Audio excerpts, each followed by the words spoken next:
officially got a Wave 60 clear here in the Cookie Alliance this season. In today's video, I'm going to be bringing you guys all 5 teams that I use, the best toppings for each of the teams, and not only that, the strategy.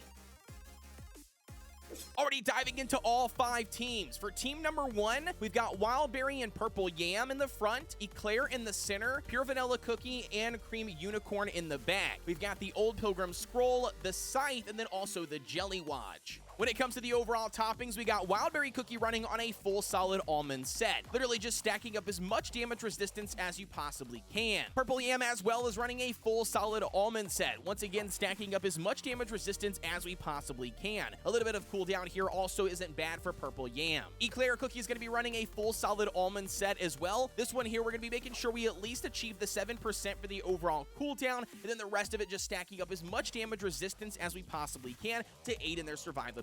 Pure Vanilla Cookie is going to be running a full Swift Chocolate set. We're going to be making sure we maintain a decent amount of cooldown, but still stacking up some damage resistance, once again, to aid in their survivability. A lot of times you'll notice that Pure Vanilla Cookie is coming very close to actually dying, very similar to somebody like Eclair, and that's the reason why we're actually utilizing solid almonds on Eclair and stacking up a decent amount of damage resistance on Pure Vanilla Cookie, utilizing Swift Chocolates. Last but not least, we've got Cream Unicorn running a full Apple Jelly set. This one's going to be maintaining a good amount of damage resistance. That's pretty much just the main focus here. And then not only that, obviously with Apple Jellies, we're stacking up crit percent, so we get those crit heals. The second team we've got, and that's going to be Dark Cacao and Brute in the front. We've got Pomegranate and Captain Caviar in the center, with Squid Ink in the back. The treasures are going to be the Scythe, the Jelly Watch, and then also the Old Pilgrim Scroll. As far as the overall toppings, we've got solid almonds on Brute. Again, we're stacking up as much damage resistance as we possibly can. We do, however, have that 1.8% for the cooldown, just to make sure that they can pop off a little bit faster. We've got Dark Cacao also running a full solid almond set. Once again, main focus is just stacking up as much damage resistance as we possibly can. Captain Caviar is going to be running a full Searing Raspberry build. This time, however, we do have to maintain a little bit of cooldown. We've got 7.1% for the cooldown. It works out just fine, stacking a decent amount of damage resistance, again, to aid in the survivability, and then obviously the rest of it into the attack percent so they can do high damage. Pomegranate's going to be running a full Swift Chocolate build. This one's going to be designed to just obviously stack up a good amount of cooldown while still maintaining a decent amount of damage resistance. You don't need a massive amount of damage resistance here, but again, any damage resistance that you can get after at least getting a decent amount of cooldown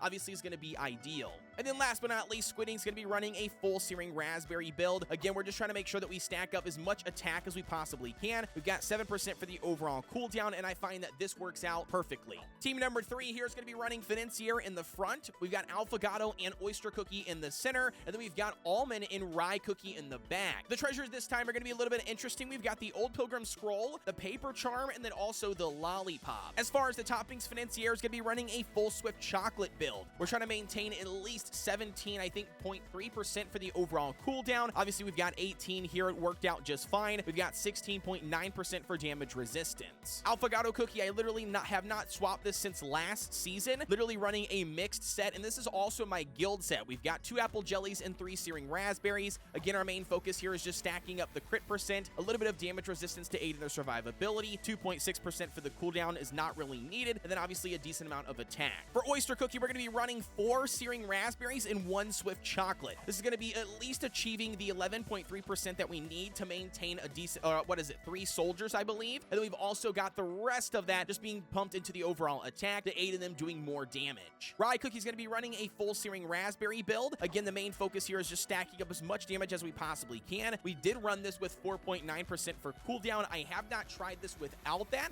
but that's going to be what I would try to focus on, is just stacking up as much attack as you possibly can. Last but not least, we've got Almond Cookie here running a full solid almond set. Once again, we're going to be stacking up as much damage resistance as we possibly can. It's not going to be a huge deal. I would honestly say just throw whatever leftover toppings that you have. I just happen to get lucky and upgrading some, and I happen to get a decent set here for Almond Cookie, bringing him to 43.5% for the overall damage resistance, but still maintaining a 5.3% for the overall cooldown. Alrighty, for team number 4, we got Crunchy Chip in the front. We've got Black Pearl and Sea Fairy in the center. We've got Cherry Blossom and Vampire in the back. We've got the Old Pilgrim Scroll. We've got the Ice Cream Snow Cone, and we've also got the Slingshot. When it comes to the toppings, we've got Crunchy Chip running a full solid almond set. Main focus is just stacking up as much damage resistance as you possibly can, having a decent amount of attack speed, as well as going to come in clutch here for crunchy chips. Seafairy's going to be running 2 solid almonds and 3 searing raspberries. The main focus is going to be stacking exactly those 2 stats. You've got a decent amount of damage resistance to aid in their survivability, while still maintaining a decent amount of attack percent. Black Pearl Cookie is going to be stacking all searing raspberries here. Our main focus is going to be literally focusing in on damage resistance. You can see we've got 24.6%,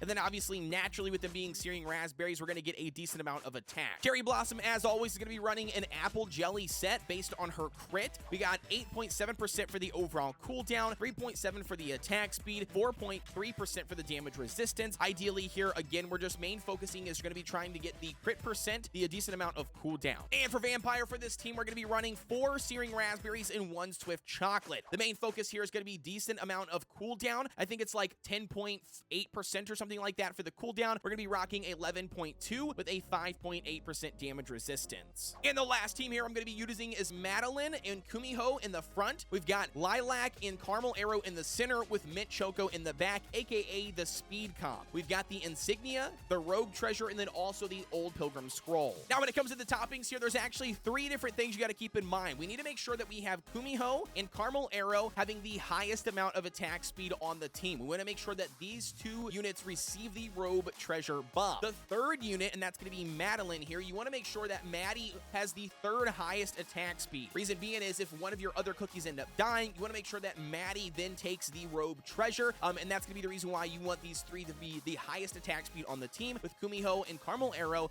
leading the pack. For Kumiho, we're going to be running a full Swift Chocolate set. Again, we've got 18.9% for the overall cooldown, a little bit higher than you actually need. I believe it's like 17% is what you're looking for, but nevertheless, we were able to achieve 14.6% damage resistance while still maintaining 7% for the overall attack speed. Maddie's going to be running a full solid almond set. Again, here we're going to be making sure we stack as much damage resistance as we possibly can. These were kind of like just leftover toppings at this point. We were able to get 1.9% cooldown, again, not needed. The big factor is going to be achieving that 3rd tier when it comes to the attack speed. We've got 4.3% for the overall attack speed. Caramel Arrow is going to be running a full searing raspberry build. We've got 5.8% attack speed, once again making Caramel Arrow the 2nd highest on the team. Doesn't matter between Kumiho or Caramel Arrow. 21.5% for the overall damage resistance, and then the rest of it's just going to dump into attack. For Lilac, once again, we've just got a leftover solid almond set. We were able to achieve 30.2% for the overall damage resistance. Obviously, that's not as good as you could achieve if you got better toppings, but at the end of the day, it's not the end of the world. You don't use this team for many waves. And then last but not least, we've got Mint Choco once again on a full solid almond set, stacking up a decent amount of damage resistance, coming in at 24.2%.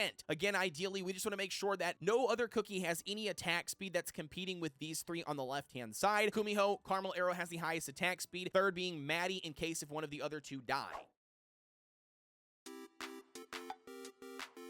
Already heading into wave 32, after 1 stack of Eclair's skill, we're going to swap to our team 4. You'll see right here in a second, we go ahead and swap to the team floor there after the 1 stack. We swap back to team 1 as soon as we can.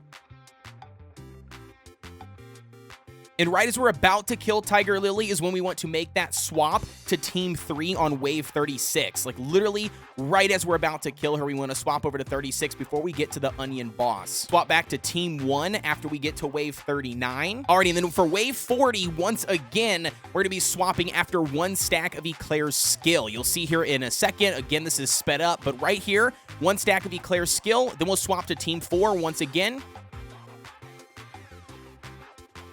For Wave 43, we're going to go ahead and swap to Team 5 for the speed comp. And then once we kill Mango, we're going to swap back to Team 1 here. As soon as we kill Mango, there it is. Team 1's back out on the field.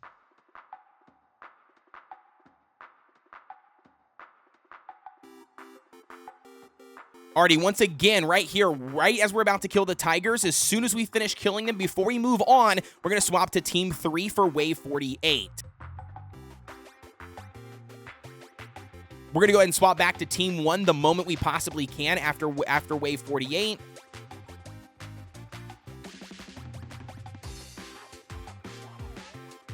For Wave 52 coming up, we're going to go ahead and swap to Team 2.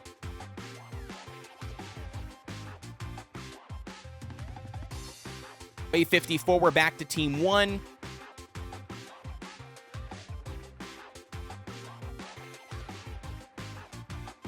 Wave 55, we're going to swap to Team 2. Takes a little bit to kill these guys. Swap back to team 2 right here. 56, we're going to swap to team 4.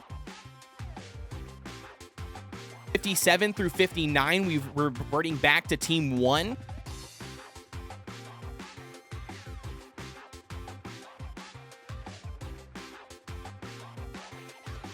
All right, so for this one, we want to get 1 stack of Eclair on Rye Cookie, then swap to team 3.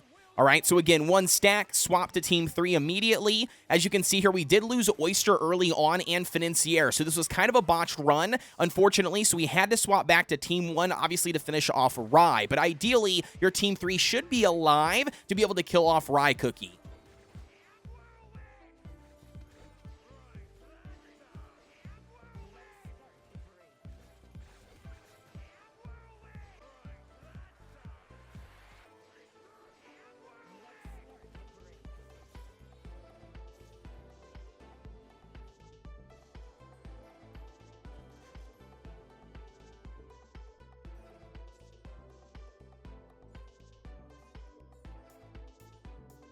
And there you go, guys. That's going to be the official full run for the Cookie Alliance this season, all the way through Wave 60. Hopefully, this helps you guys out. If you have any additional questions, I would invite you, as always, to join the Discord. You can find that link provided down below. Don't forget to like, comment, and subscribe here on the channel for everything Cookie Run Kingdom related. And with that being said, though, guys, as always, I'll see you on the next one.